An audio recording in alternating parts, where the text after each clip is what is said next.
Hello and welcome to Sassy Kate and Ren. Today we are going to be making a sponge toffee.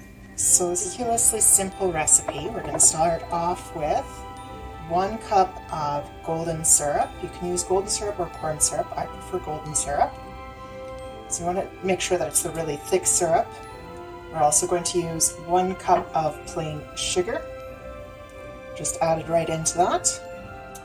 And the last ingredient for the start of this is 1 tablespoon of vinegar. So this is the funnest science experiment ever.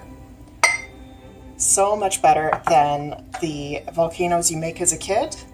You get to make this one and it turns into edible sponge toffee. So once this is heated up, we are going to end up adding in our 1 tablespoon of baking soda to make our volcano, and get that immediately mixed and then onto our baking sheet. We don't want to be pushing the sugars and everything too far up the sides, but we do want to make sure that we get it all incorporated. That's not going to be a problem. We're going to be mixing it pretty regularly as it heats anyways. It's going to be a long time of cooking, waiting for it to start to shift temperature, and then it's suddenly just going to decide that it's going to heat up fast.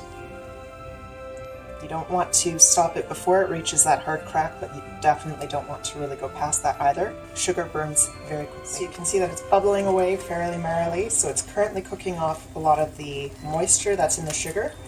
Personally, prefer not to add any flavorings either, just because I love the taste of the toasted sugars on their own. Sometimes I feel that simple is best. So you are wanting to check your temperature fairly regularly. Though it's boiling away very merrily at the moment, we've only reached hard balls so far, but I do have my candy thermometer right ready to go, and I will be checking that very regularly.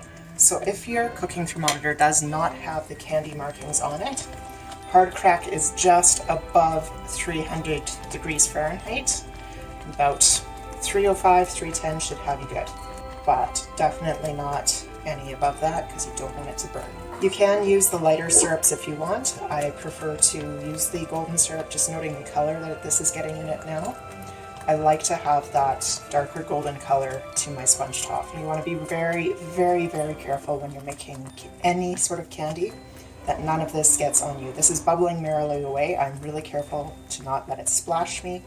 It will be an instant, very serious burn. So just checking with our candy thermometer again, I can see that it's moving up past soft crack. We are getting really close to hard crack.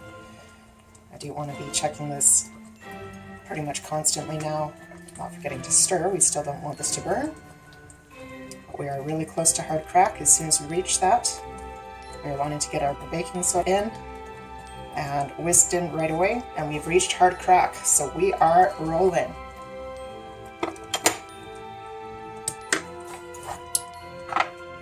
So you've got this right ready to go. You're going to whisk it and you're going to move it.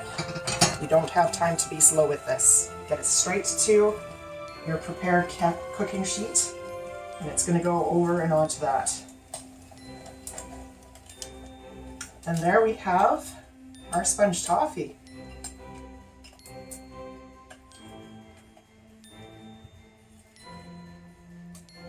Once it's on its pan, you don't want to be touching it at all. Just let it cool off, and then you can break it up and enjoy.